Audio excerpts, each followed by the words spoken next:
Bien, pues muy buenos días a todos. Y qué bueno que estemos embarcados en la lectura del texto de San Mateo. Hoy día teníamos unos pasajes largos, teníamos del capítulo 10 hasta el capítulo 20, inclusivos ambos. Por lo tanto, estos 11 capítulos nos han dado mucho material. Quiero recoger algunas de las preguntas fundamentales para irlas ordenando, pero ciertamente no creo que pueda responder a todas las cosas. Parto por el tema del discurso de misión, que es el primer capítulo que nos proponíamos. El primer capítulo sobre el discurso de misión surgen algunas preguntas. ¿Qué pasa con las exigencias de los misioneros itinerantes? El discurso de misión de una serie de exigencias para los misioneros. ¿Qué pasa con ellas hoy día? Primero, decir que hay pocos, en general, pocos misioneros itinerantes por una realidad concreta, no necesariamente por un deber ser. Y que las exigencias planteadas a los misioneros itinerantes son válidas para todos, es decir, son exigencias válidas también para todo misionero actual. Y los misioneros itinerantes son no quedarse apegados a una determinada cosa, no quedarse amarrados, y por otra parte, hacer misión con pocos recursos, no llevar muchas seguridades. Cuando una tarea misionera está con demasiadas seguridades, se transforma en un acto de poder más que en una propuesta del Evangelio. Y en ese sentido yo creo que tenemos mucho que aprender todavía como iglesia de actuar con menos dinero, con menos recursos, con menos ropa de repuesto, con menos seguridades. Eso le da más fuerza a la palabra del Evangelio. Me impresionó mucho unos años atrás escuchando a un pastor evangélico, un hombre muy valioso, que decía: los evangélicos en Chile crecíamos harto cuando la gran misión evangélica era codo a codo en la pega, decía el maestro de la construcción, mientras toman un café, le cuenta a su amigo que él es evangélico y que le ha significado esto y lo otro. Pero cuando los evangélicos decían, quisimos imitar a los católicos y tener un canal propio, tener diputados propios, tener recursos de toda especie, hemos dejado de crecer. Yo tengo la impresión de que es interesante el comentario. En la tarea de los misioneros itinerantes sigue siendo claramente válido los grandes principios. También en este capítulo está la idea de que el reino de Dios está cerca, que es lo que hay que anunciar. Alguien preguntaba, ¿qué significa que el reino de Dios está cerca? No significa que esté cerca físicamente, no a menos metros de distancia, por decirlo de alguna manera, sino que significa fundamentalmente el que está cerca, de que es asequible, que está a la mano, que es posible alcanzarlo, que de alguna manera el reinado de Dios es una posibilidad real para ordenar nuestra vida de otra manera. Es decir, el reino de Dios no es una realidad utópica, inalcanzable, que está en un más allá, respecto del cual no tenemos nada que hacer en este minuto, sino que el reinado de Dios es, es posible. Es posible acoger la palabra del Evangelio. Es posible dejar que la palabra del Evangelio nos transforme. Eso significa de alguna manera que está cerca, que podemos llegar a Él. No podemos decir es que eso no se puede cumplir, porque entonces estamos alejando el reino de Dios. No podemos decir es que eso es pura utopía, sino que tenemos que hacernos como encarnar en nuestra vida concreta la experiencia del reino. Esa es la tarea fundamental. Y esa es la idea de que el reino de Dios está cerca. Alguien preguntaba también, un par de preguntas parecidas, pero que se conectan con el final del discurso de misión de capítulo 10. Dice en 10:23, le dice Jesús a los apóstoles, ustedes no terminarán de recorrer las aldeas de Israel antes de que llegue el Hijo del Hombre. Eso significa, le preguntaba uno, que Jesús pensaba que el reino de Dios venía, el fin del mundo venía cerca, estaba más o menos inminente. Yo me atrevo a decir que sí. Todo el cristianismo primitivo pensó que el fin del mundo era muy cercano, estaba muy a la mano. San Pablo es evidente con mucho más claridad que los evangelios. Cuando venga el reino de Dios, cuando venga el momento de la parucía, los que estemos vivos saldremos al encuentro del Señor que viene. Y los muertos resucitarán. Pero a Pablo no le cabe duda que él va a estar vivo al momento de la llegada del reino de Dios, de la parucía. Él va a estar vivo y va a poder ir entre los vivos a acoger el reino que viene. En ese sentido, eso está claramente planteado en la predicación de Jesús, de alguna manera, y está planteado en la figura de San Pablo con toda claridad. San Pablo, entiéndanlo bien ustedes, es anterior a los evangelios, es anterior a San Mateo. Ahí está con claridad. El texto que va a tener que abordar este problema, porque va a ser un problema muy complicado, es la obra de San Lucas, es el Evangelio y Hechos de los Apóstoles. San Lucas hace la experiencia de que la parucía se ha retardado. Muchos dicen que San Lucas abre el espacio para la iglesia, hace que Jesús sea un personaje del pasado, al cual hay que estudiar, y que la parucía sea un tiempo del futuro, al cual tenemos que esperar. Pero por ahora, hoy día, y eso ha hecho los apóstoles, tenemos que trabajar. Tenemos que trabajar la difusión del reino. Pero eso no está en Mateo, no parece haber estado en la predicación del Señor, y que hubo un tiempo largo entre el ministerio público de Jesús, su muerte y su resurrección, y la venida final de la parucía. Que había un tiempo breve, un tiempo que no era más largo que una vida. Como le digo, solo en la teología del Nuevo Testamento eso está planteado por San Lucas. Si uno trabajara a San Lucas, tendría que meterse de lleno en esta problemática que es la propia de San Lucas. La problemática de San Mateo es más simple, es cómo transformar el Evangelio en vida, es lo ético, es la exigencia y el conocimiento correcto de la enseñanza de Jesús. Alguien me comentaba que ahí mismo una nota de la Biblia de Jerusalén dice que esta llegada del Hijo del Hombre se puede identificar con la ruina del templo. Yo tengo la impresión de que yo no estaría tan de acuerdo con eso. Está en la nota a pie de página, respondo por si alguien está preocupado por el tema, pero yo creo que identificar el momento de la parucía con la destrucción del templo no lo veo yo en los evangelios, ni creo que sea justo plantearlo. Porque no es la parucía la destrucción del templo, es otra cosa. No es el momento de la llegada del Hijo del Hombre. Creo que esas eran las preguntas fundamentales que estaban planteadas en torno al capítulo del discurso de las parábolas, perdón, del discurso de misión. Luego viene un largo tiempo que yo se llamaba reacciones de la gente frente a la predicación de Jesús, lo que el bueno nos han ordenado los folletos como tema 7. El bueno de Marcelo nos ha ordenado como tema 7. Son los capítulos 11 y 12. Jesús envía a los discípulos a misionar, pero la misión no es tan fácil. La misión encuentra complicaciones, encuentran dificultades. Encuentran dificultades porque la gente no escucha, no acoge, no se deja conmover por la predicación de ellos. Y eso es un tema largo que está dando vuelta en ese capítulo. Alguno me pregunta por ahí, y creo que podríamos ponerlo bien en ese capítulo, ¿qué es la compasión? La compasión es tenerle pena a alguien, decir pobrecito, lo que le pasó. La compasión es una cosa mucho más seria. La compasión no es la conmiseración. Compadecer viene del griego, que es sufrir junto con el otro. Es sufrir uno como propio lo que el otro está viviendo. Es la empatía, como decimos en la psicología actual. Es ser empático, es que lo que le pasa al otro me pasa a mí también. Es la simpatía, como se decía antiguamente. Los que estudiamos biología hace muchos años nos hablaban del sistema simpático, que no era el sistema nervioso que permite que el cuerpo funcione equilibradamente, funcione como un todo. Que si yo estiro esa mano hasta acá, esta otra tiene que compensar, porque si tiro las dos manos por el mismo lado me voy a caer. El gran simpático es el sistema nervioso que nos equilibra de alguna manera. Entonces la empatía, la simpatía son sinónimos de la compasión. Compasión viene más de la pasión, del sufrir. Sufrir con el otro. Ser empático, que es la misma raíz.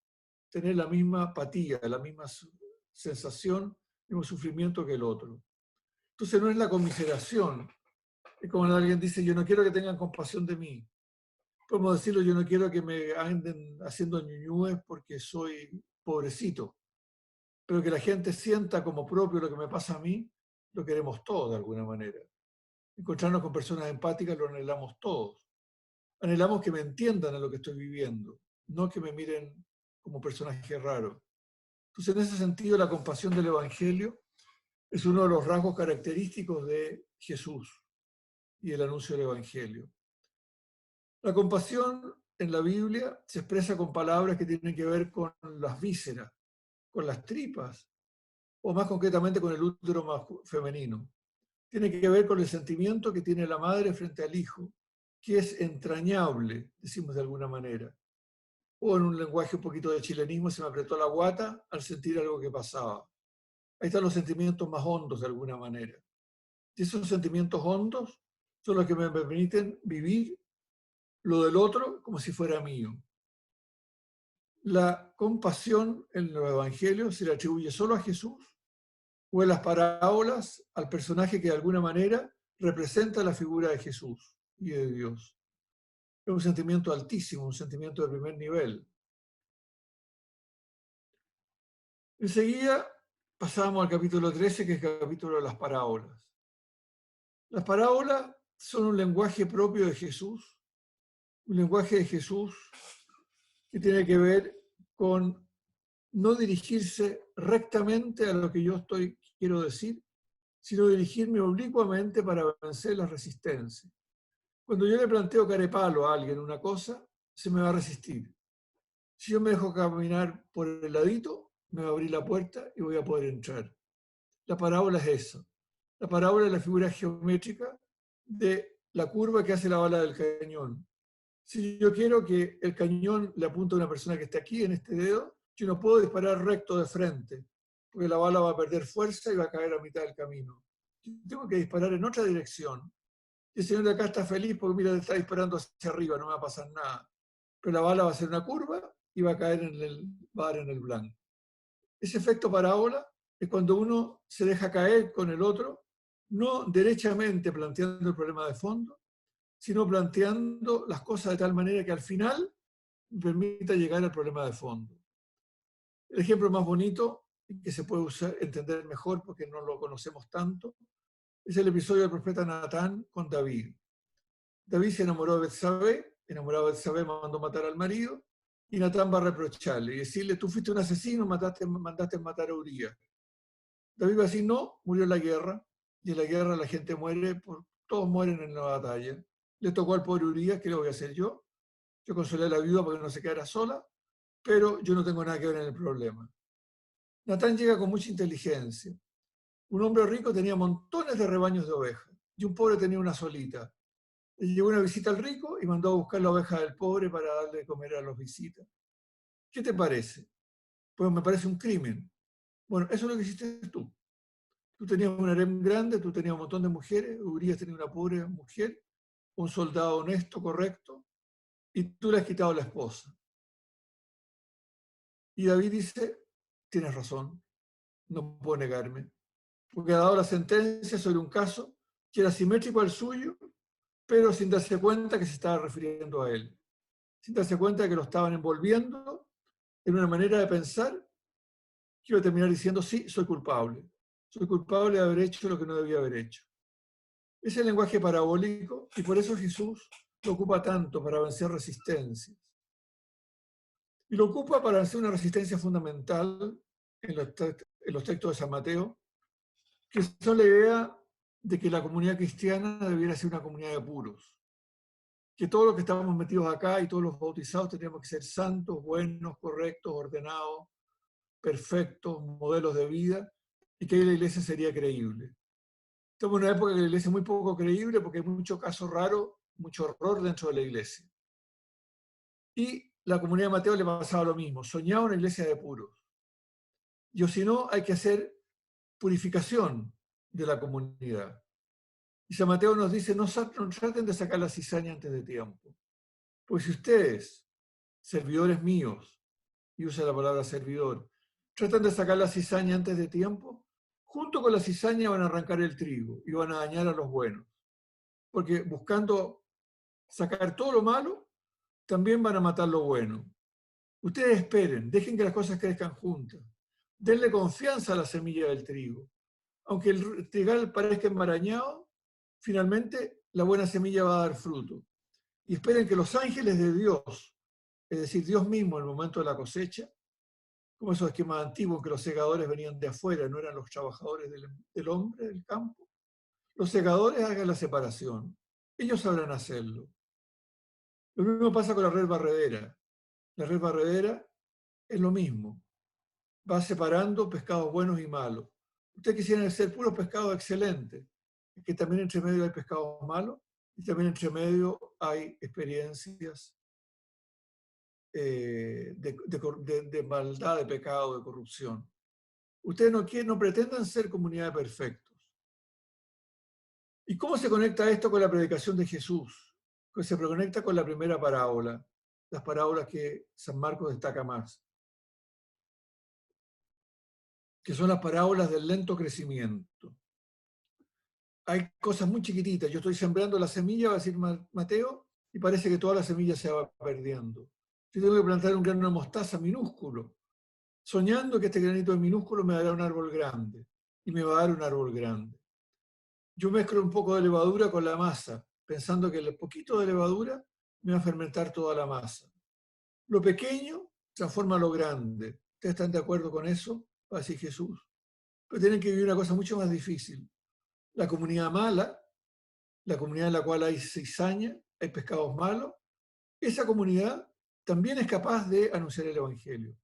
También es capaz de hacer fructificar, también es capaz de decir, finalmente, vamos a dar el fruto del reino. Es muy facilito pensar que una comunidad pequeñita de perfectos puede transformar el mundo, una especie de grupito ideológicamente muy integrado, muy fuerte, muy amarrado, que puede hacer grandes cambios. Eso lo logramos imaginar, un grupito, uno dijera si tuviéramos 50 cristianos al 100%, la ciudad de Santiago podría cambiar. El problema es que todos somos complicados, débiles, y ahí nos baja el desánimo. Y cuando nos baja el desánimo, decimos que aquí no hay nada que hacer. O hay que ponerse a hacer obras de inquisición. Saquemos todas las semillas malas y vamos a dejar el campo bonito. Y la inquisición es muy peligrosa. Pues la inquisición, la más de las veces, condena también a los buenos. Es el mundo de las parábolas, que es tan hermoso, tan interesante, tan bonito. Y es ciertamente una expresión del maestro que enseña. Que es uno no solo nos enseña buenos contenidos, sino que nos enseña un buen método de predicar. Si la iglesia recuperara la predicación parabólica, por Dios que ganaríamos mucho. Si recuperar la capacidad de argumentar de tal manera de lograr vencer la resistencia de las personas a acoger el Evangelio. Entonces no solo es contenido de enseñanza, sino que también es método de enseñanza. Porque un buen pedagogo no solo enseña cosas, sino que enseña una manera de enseñar. Y eso es parte de las parábolas y el lenguaje parabólico. Alguien me comentaba también que al final del texto dice que el escriba saca sus enseñanzas viejas y nuevas y con ello va haciendo de todo. Cuando uno se va poniendo viejo va teniendo experiencias recientes y experiencias muy antiguas, y las va mezclando y las va juntando y va saliendo a enseñar con una cosa que mezcla lo viejo y lo nuevo. Decía alguien, ¿eso puede parecer como la firma del autor del Evangelio? Sí, yo diría de alguna manera sí. Yo le decía que un evangelio formado en una escuela rabínica y el autor del evangelio, llámese como se llame, ciertamente tiene conciencia de ser un buen rabino, un buen maestro de la ley. Un buen maestro de la ley sabe sacar ejemplos viejos y nuevos. Ahí está, de alguna manera, una insinuación, una sugerencia de la firma del autor. Luego una preguntita dos preguntitas que podrían haber sido de este capítulo, de las parábolas o anteriores. Quiero que el escándalo. El escándalo en la Biblia es una cosa muy precisa. El escándalo no es hacer mucho ruido, están armando mucho escándalo. El escándalo no es una inmoralidad. El escándalo no es que yo hice no sé qué cosa que resulta escandalosa. Sino que el escándalo es un tropiezo. Dicho en términos muy simples, son esas piedrecitas levantadas un par de centímetros que hacen que uno se caiga. O las veredas desniveladas.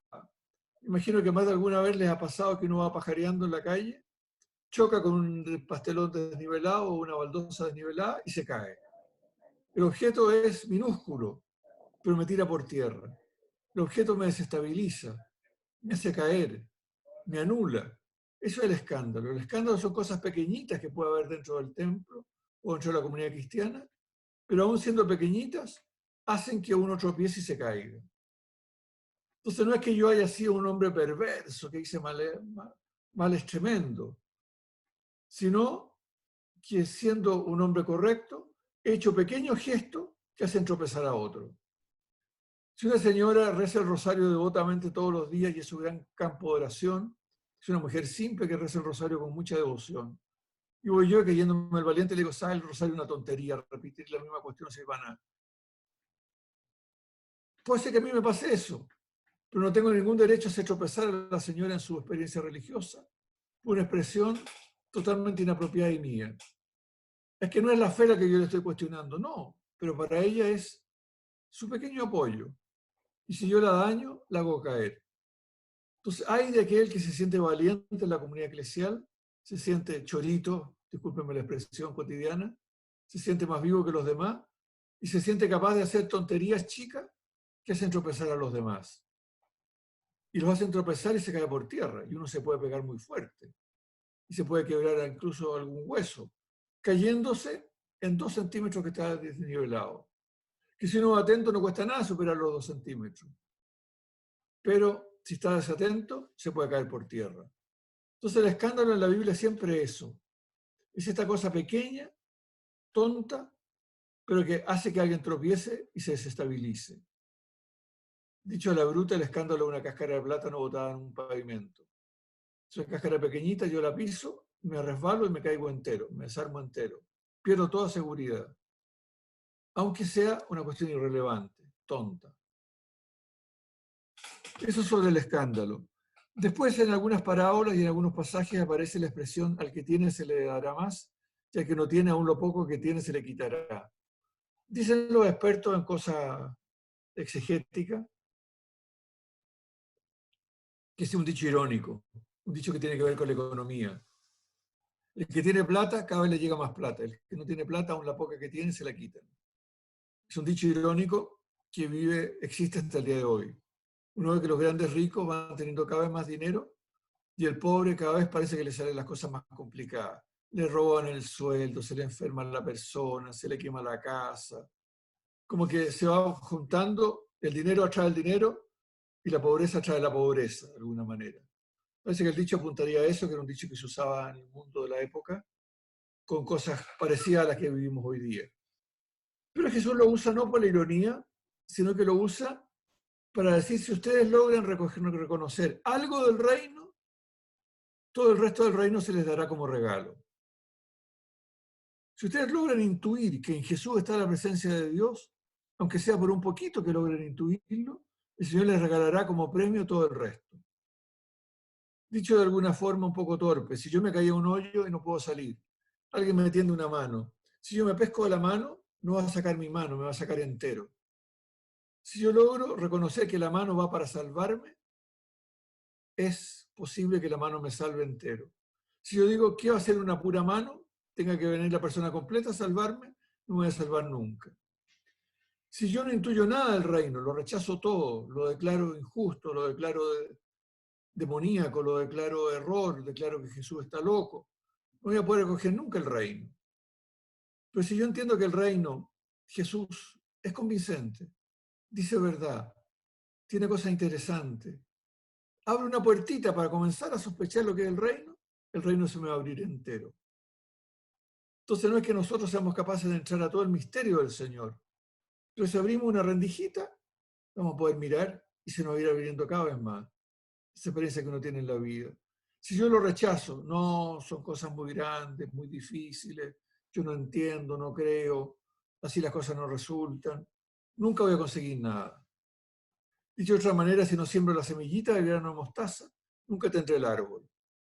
Yo no puedo plantar el árbol y no puedo plantar la semilla con la seguridad de que voy a tener un árbol, sino que plantándola, el árbol va a llegar solo. Esperen un poquito y el árbol va a llegar. La blasfemia contra el Espíritu Santo tiene que ver directamente con esto. La blasfemia contra el Espíritu Santo no es hablar mal del Espíritu Santo, sino que es hablar mal de la acción de Dios. Es rechazar la acción de Dios. El Espíritu Santo es la fuerza de Dios que nos va transformando. Y si la fuerza nos va transformando y yo la cojo, la fuerza me va a transformar entero. Si yo no la cojo, no me va a transformar para nada. Si yo tengo una enfermedad y me da una pastilla chiquitita y me dice, tómate la pastilla que te va a sanar. ¿Qué me va a sanar esta porquería tan chica? Tómatela y te va a sanar entero. En ese sentido, el pecado contra el espíritu es no creer en la fuerza salvífica de Dios, es no confiar en que el Señor va a ser capaz de transformar mi vida. Y si yo no confío en que el Señor me va a transformar la vida, no me la va a poder transformar. Por eso el pecado del Espíritu Santo no tiene perdón.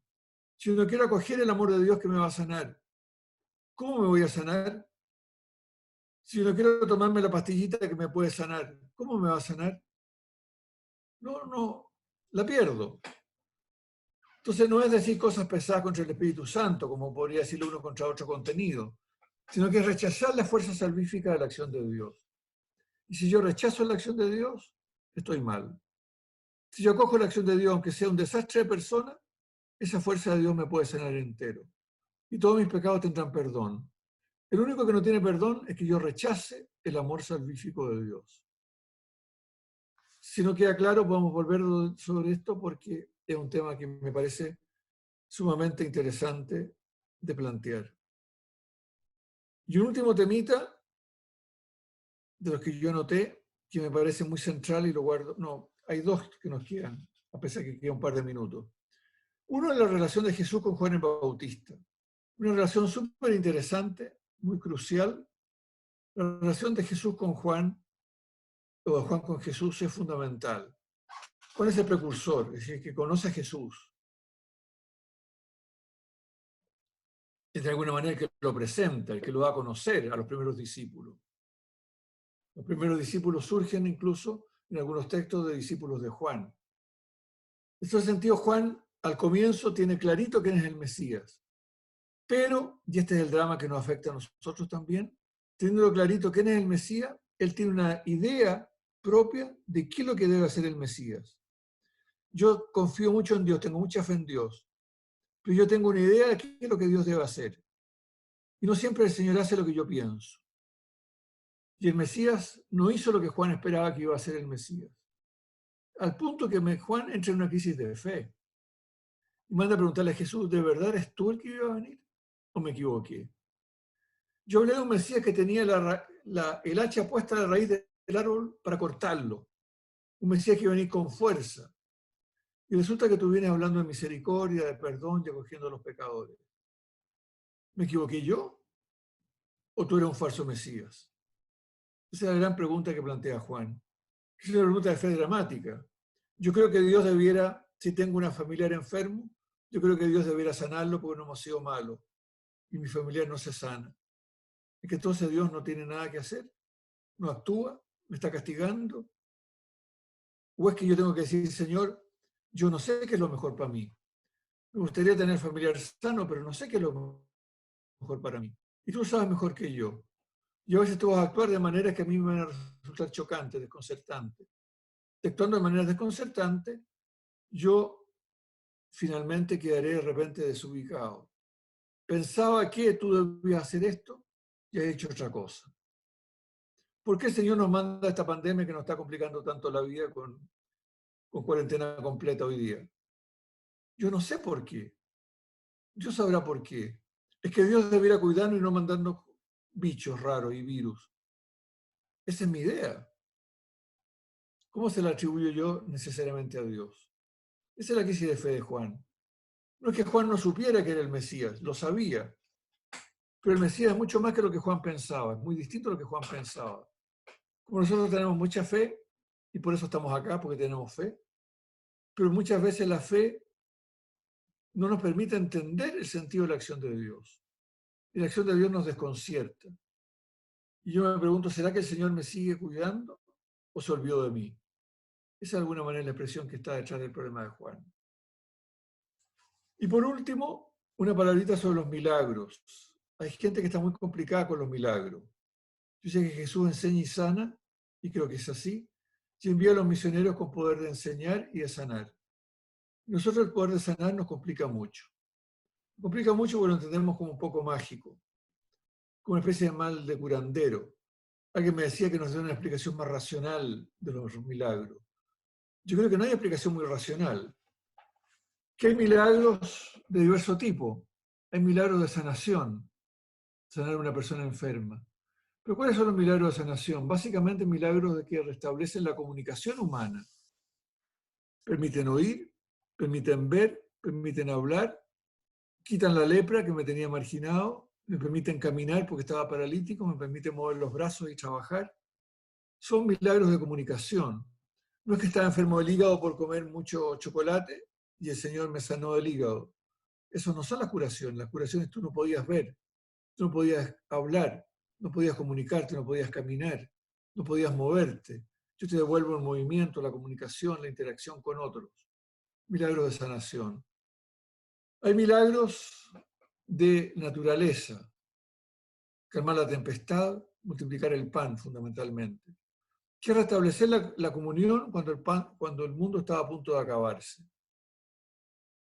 San Juan, que es muy inteligente en esta línea, pone como primer milagro de Jesús las bodas de Caná. ¿Se imagina usted un matrimonio en que se acaba el trago al comenzar el matrimonio? La gente se va frustrada, el matrimonio fracasa, todos se van pelando de lo lindo. Y Jesús restablece la fiesta, rehace la comunión, restablece el encuentro gozoso, abundando el vino. Así también la multiplicación de los panes. Dile, Señor, que se vayan, porque no tenemos cómo darles de comer. Denles de comer, cuídenlo, reúnanlo. Son los milagros de eso. Y los milagros más interesantes para los evangelios son las expulsiones de demonios, las que más nos molestan a nosotros. El demonio es tan pillo que inventó que tenía cachos, que tenía cola, que tenía olor a azufre, que andaba con un tridente. Y el demonio se nos mete por todos lados. La Biblia es mucho más inteligente. Dice que el demonio es mentiroso, es engañador, hace ciegos, impide la realidad, mata, aísla, separa. Y por Dios que eso lo vemos todos los días, ¿o no? Vemos personas ciegas de su misión. ¿Han visto usted un alcohólico que diga, sí, de verdad soy alcohólico? El día que dice, de verdad soy alcohólico, ya está sanado y va a dejar de tomar. Y otro dice, no, si yo tomo cuando quiero, cuando me gusta. Es que no puedes dejar de tomar. Lo mismo pasa con los drogadictos. ¿Qué drogadicto dice yo tomo droga cuando me da gana? O es incapaz de dejarla. El demonio enseguiece. El demonio hace sordo. ¿Cuántas veces la gente ha tratado, qué sé yo, en un matrimonio, la mujer ha tratado de convencer al esposo de algo y el esposo está como sordo, no entiende, no escucha nada? ¿Por qué? Porque no está sensible a lo que la otra persona quiere decirle. Y está sorda. ¿Cuántas veces no decimos las cosas? No decimos las cosas porque estamos como enmudecidos. Estamos torpemente callados, tan torpemente callados que nos impedimos la comunicación. Lo que yo les decía en torno al tema del sermón de la comunidad en algún momento. El sermón de la comunidad es un sermón donde Jesús dice que tenemos que corregirnos mutuamente. Para corregirnos mutuamente tenemos que hablar. Y hablarle a alguien de que algo lo está haciendo mal, por Dios que es complicado. Y donde alguien que uno aprecia y decirle, mira, ¿sabes tú? En esta cuestión te estás equivocando, tienes que cambiar. Es muy posible que me digan, anda, meterte a toda otra parte, déjame tranquilo, no te metas conmigo. Tomar la iniciativa de hablar y hablar cosas consistentes, la más de las veces conlleva un riesgo de rechazo, y eso es muy duro, hay que saber hablar. ¿Cuántas veces nos gusta ser leproso, aislarnos? La lepra nos da condiciones especiales. Este es un señor que es así, no le pidan más porque es así. Es difícil, hay que aguantarlo. Yo sé que el marido es intolerable, dice la señora, pero es el marido que me tocó. ¿Qué más puedo hacer? Tengo que aguantarlo callada. Y esa cosa nos va haciendo que nos aislemos, que nos separemos, que nos establezcamos en nuestro propio mundito y en nuestra pequeña cunita de lepra donde nos vamos cuidando solitos. Y Jesús nos dice, vuelve a actuar, vuelve a mezclarte con los demás y que te corrijan, te pulan, te ordenen. Entonces, en este sentido, el tema de los milagros y sobre todo el tema de las expulsiones de demonios, hay que recuperarlo muy hondamente. El demonio es muy misterioso, está presente, no quiero asustar a nadie con cosas raras, no está presente como cuentan las películas, sino que está presente como que nos hacemos sordos, ciegos, mudos, torpes, aislados, incapaces de acoger la vida nuestra y la vida de los demás. Bien, disculpen la lata, pero me pasé 5 minutos del tiempo asignado. Marcelo, que ya estuvo dueño del negocio.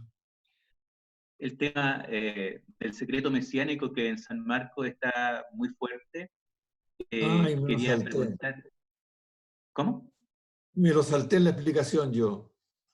Sí, Estaba como saber un preguntando. poco qué importancia tiene en San Mateo, porque está un poco presente, uno lo siente presente, pero hasta qué punto es importante para San Mateo el mantener esa como tensión de quién realmente es Jesús. El secreto mesiánico es la atención de quién es realmente Jesús, porque Jesús no lo entiende después de haber pasado por la cruz. El que no vivió la experiencia de cruz no entiende a Jesús, no entiende el sentido del Evangelio. Se deja deslumbrar por lo glorioso. Como esa gente que dice yo tengo fe y como tengo fe Dios me va a cuidar y nunca me va a pasar nada, porque estoy protegido por Dios como una especie de seguro contra todo riesgo. La vez que se enfermó y lo pasó pésimo, dice, ahora aprendí a conocer al Señor de verdad.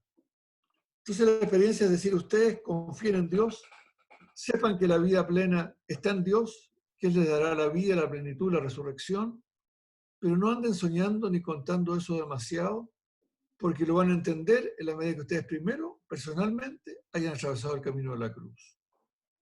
Si ustedes han atravesado el camino de la cruz, hablen de la gloria con seguridad, con serenidad, porque si no van a hablar de fantasía, de fantasía.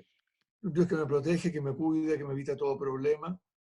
Y yo creo que ya todos aquí sabemos que no nos evita todos los problemas, nos deja con los problemas a cuesta. Y los problemas nos hacen madurar. Y nos pone desafíos grandes, y nos pone exigencias que suponen a veces actos bastante heroicos. Y eso es el camino por el cual el Señor nos forma, nos educa.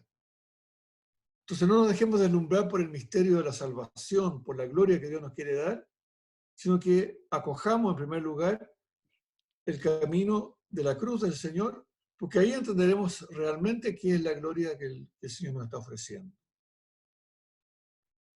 En el texto que está propuesto para este viernes va a aparecer el camino final que va hacia Jerusalén, y de ese camino final que va hacia Jerusalén, el gran problema de los discípulos es que no entienden nada. Piensan que van a Jerusalén a triunfar, y van a Jerusalén y se reparten los puestos incluso, y van a Jerusalén para que el Señor muera.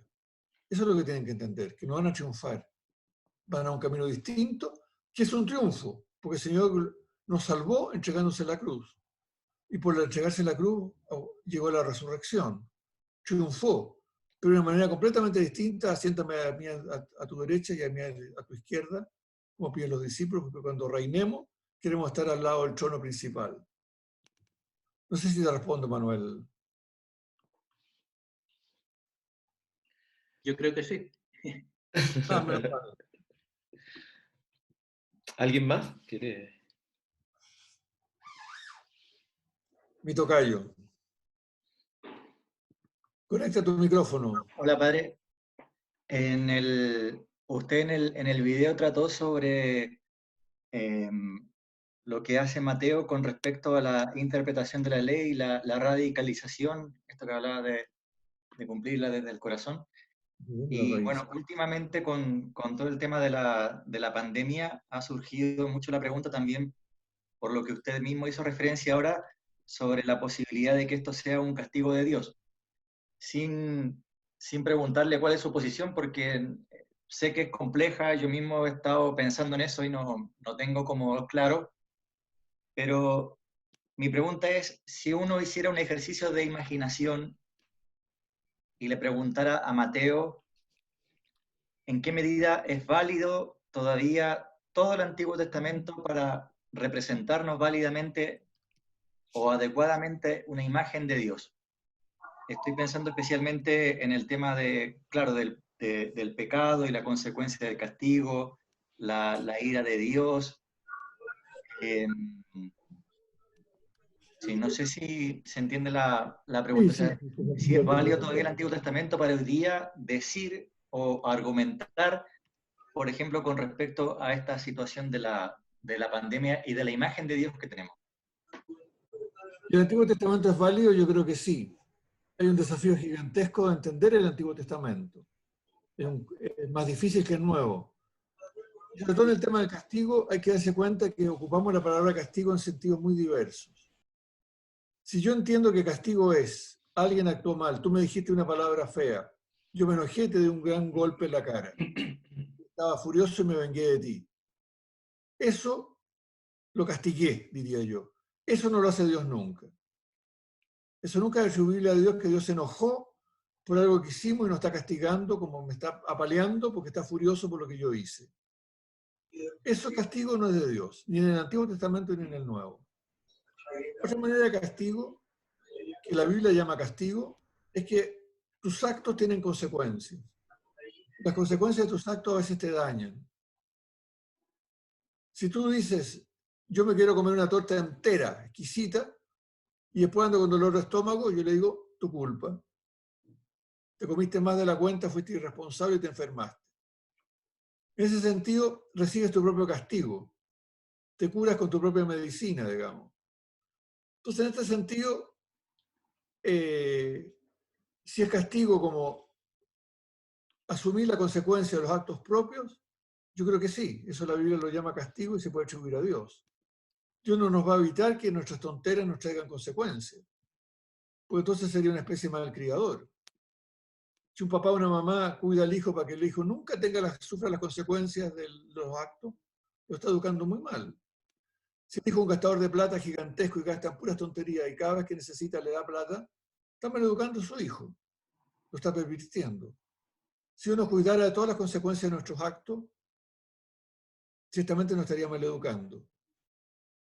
Y es posible que la pandemia actual tenga que ver con un descuido de la naturaleza, con un descuido de la forma de vida, el estilo de vivir.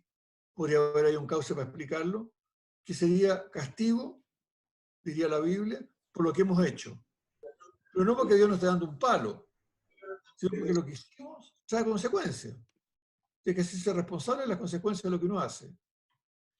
Y la tercera manera de hablar de castigo, que lo usa la Biblia mucho también, es el castigo corrector. Es cuando la mamá dice que el niño no hizo las tareas en el colegio, cuando se iba al colegio en la otra generación, no hizo las tareas en el colegio y le dice, hoy día te quedas todo el día en la casa y no ves más tele. Mi mamá me está castigando con no ver tele. ¿Te está castigando o te está corrigiendo, diríamos nosotros? A veces la corrección es dura. Y la Biblia es de pedagogía antigua y dice correcciones muy duras, muy difíciles, a veces son las que más nos han formado, las que más nos han educado. Y Dios corrige, y nos corrige. Nos corrige como Padre de bondad y misericordia, como dice la Biblia muchas veces. Es decir, nos corrige diciéndonos, hay cosas en que yo tengo que ayudarte a que cambies.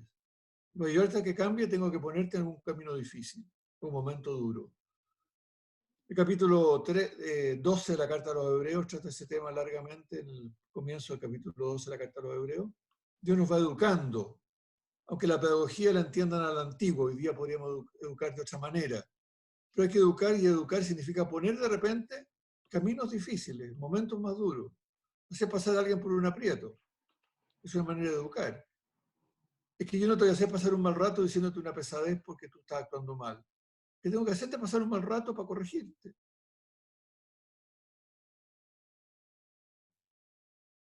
Entonces yo creo que hay que distinguir con mucha claridad los tres aspectos. Castigo como venganza, como desahogar la rabia, como castigar al otro por lo que me hizo, eso no es de Dios. Castigo como consecuencia de los propios actos, sí, el Señor nos deja que los actos tengan consecuencias para nosotros. Y castigo como educación, como corrección, como hacer pasar un momento duro para vivir algo nuevo, es también de Dios. No me atrevo a decirlo porque parece un poco blasfemo, pero la pandemia actual, con todo lo que nos angustia, yo creo que nos está enseñando muchas cosas. Nos está haciendo aprender muchas cosas. No creo que el Señor la haya enviado para que aprendamos. Yo creo que sería exagerar las cosas. Pero que nos está haciendo aprender, nos está haciendo aprender. Incluso puede ser que se mezclen en el segundo y el tercer episodio. Las consecuencias de nuestros actos, que el Señor nos deja que las suframos, nos enseñan muchas cosas.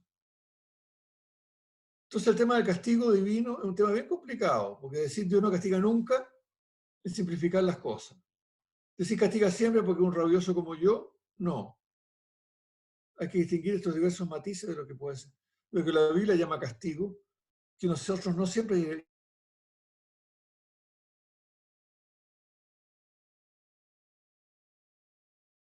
para que se eduque. Una mamá que nunca ha hecho pasar a su hijo por algún momento duro ha sido una mala formadora, ¿o no? Si siempre lo ha consentido en todo, nunca le ha dicho que no en algo, está creando un fundido insoportable. No sé si te respondo. Muchas gracias, pero sí, muchas gracias. ¿Más preguntas o aportes? Solange, dale.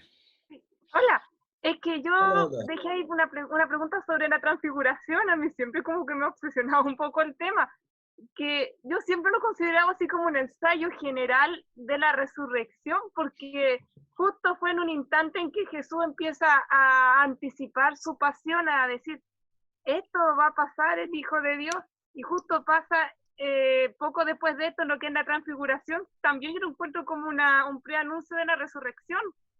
No sé, Sí, es me verdad. gustaría que se... Es verdad, tú lo ponías en un comentario de que es como un ensayo general de la resurrección. Yo creo que sí. La liturgia dice que la transfiguración es un anticipo de la gloria que tendremos en el reino de Dios. Yo creo que sí, es un anticipo para darles ánimo a los discípulos en el camino hacia Jerusalén. Pero un anticipo que en el cual no pueden creérselo a plenitud hasta que hayan vivido la cruz. Por eso no hablen mucho de esto, como les dice al salir de la transfiguración, no hablen de esto hasta después que yo haya resucitado. No hablen de la gloria porque no vamos primero a la gloria, vamos primero a la cruz. Pero sepa que la cruz termina en gloria. Ese es el camino bonito. Camino bonito que está en una tradición muy popular en Chile, que es la famosa Cruz de Mayo, del 3 de mayo, ya que estamos en mayo, que es la cruz florecida. En la colonia no había una experiencia fundamental de la resurrección. Ustedes nos ven cosas antiguas sobre el tema de la resurrección. Pero sí la cruz que comienza a germinar, a dar flores, a vivir, a estar verde, a estar floriendo. Y la cruz no es el espacio de la muerte tétrico, sino que la cruz es el espacio florido donde yo encuentro la vida nueva. Y en ese sentido la resurrección, la transfiguración es un anticipo de eso. Pero un anticipo a los predilectos, a los más capaces, a Pedro, Santiago y Juan, solo a ellos, incluso con la prohibición de decirles de esto no hablen, consérvenlo en la memoria, pero no hablen hasta después de haber pasado por la cruz.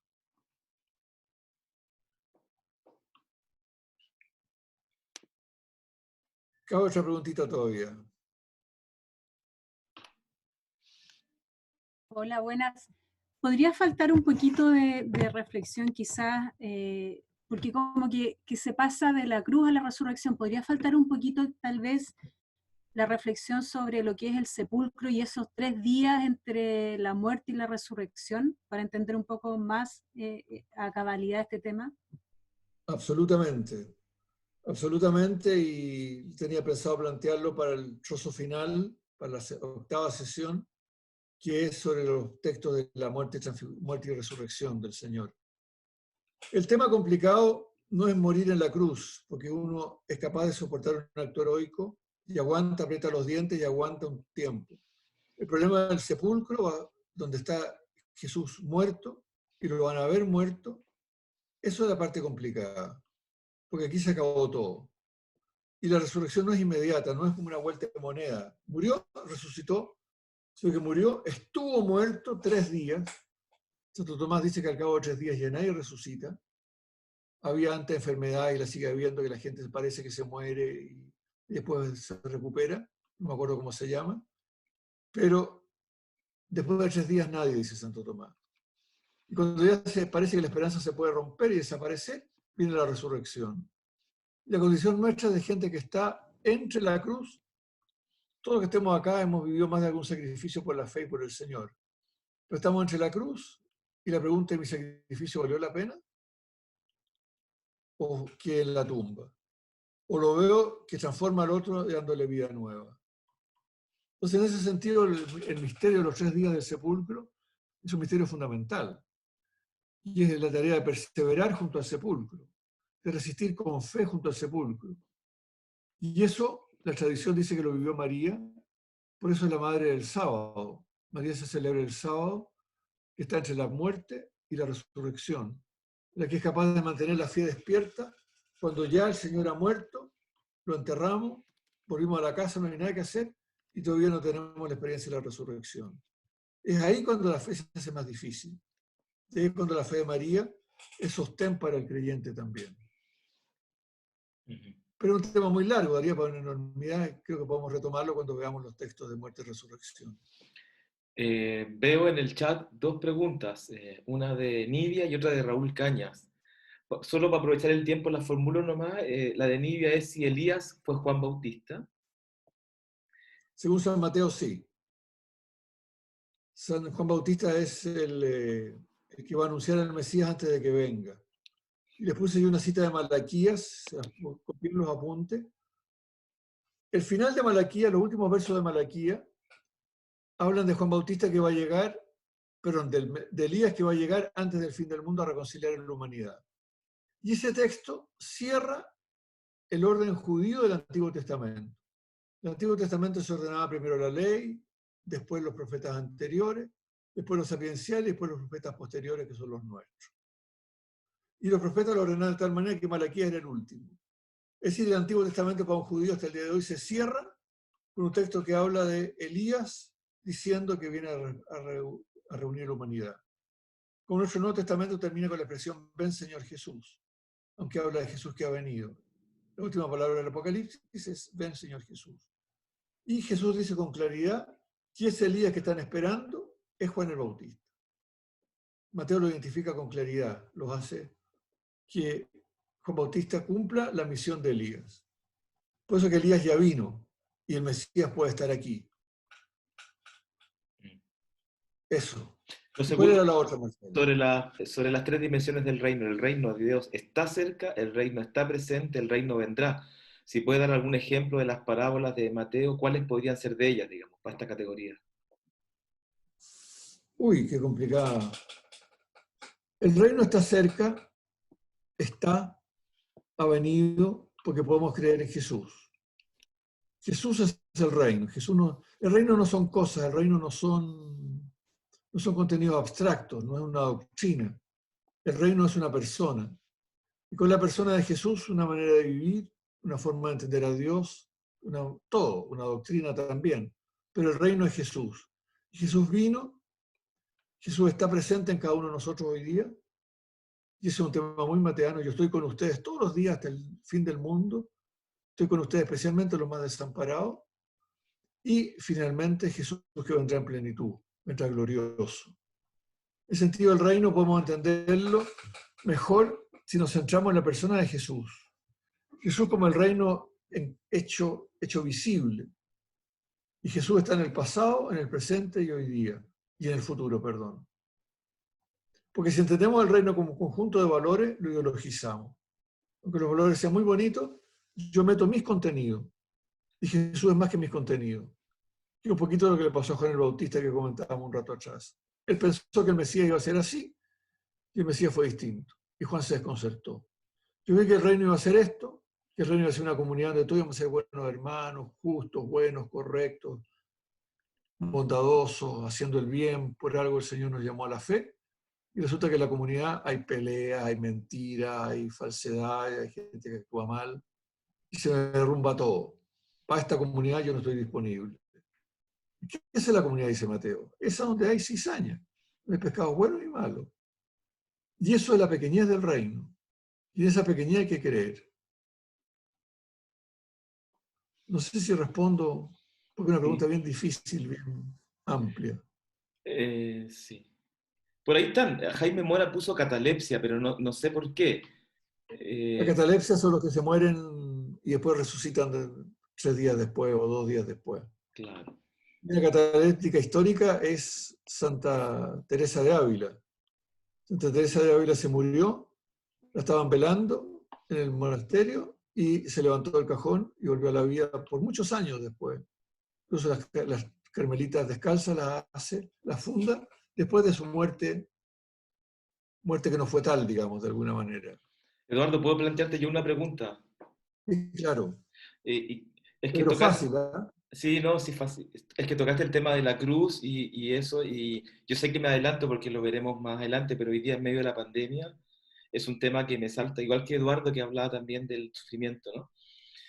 La introduzco brevemente, sabiendo que el Padre no quiere la muerte de un hijo inocente, menos un inocente, ni Jesús quiere morir porque no es masoquista.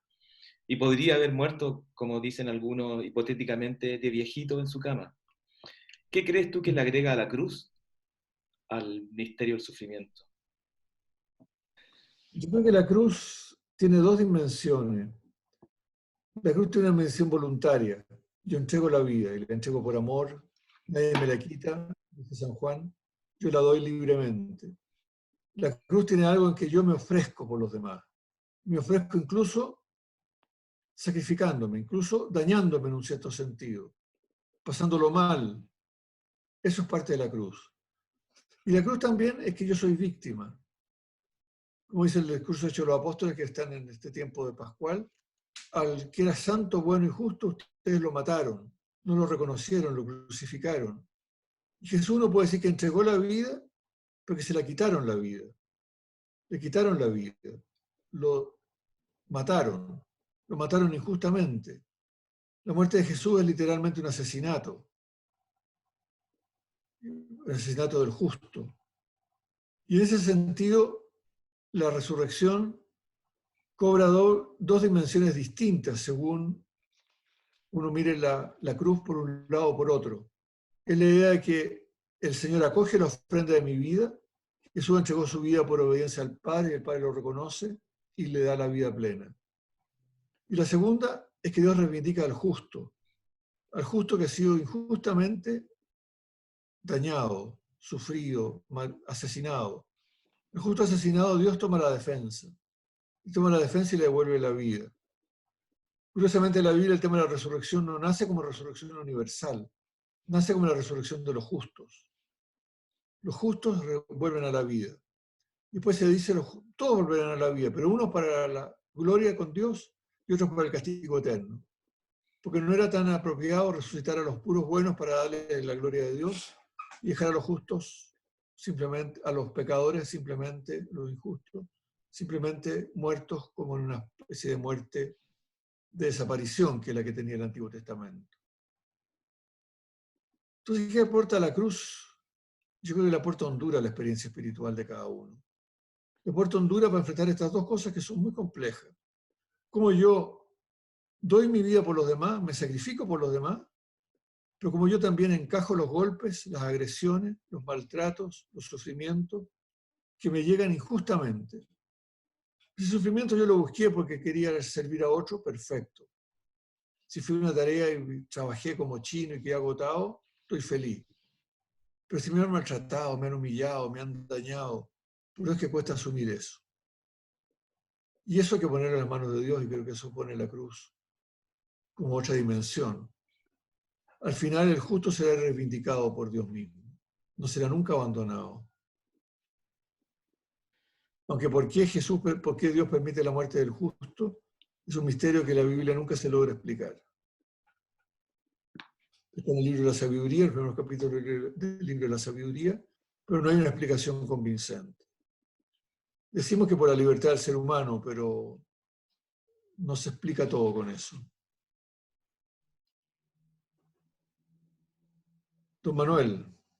Sí, me quedó dando vuelta el tema de la parábola y el reino. Y me ocurría que a lo mejor la parábola del sembrador podría tener un poco esas tres dimensiones.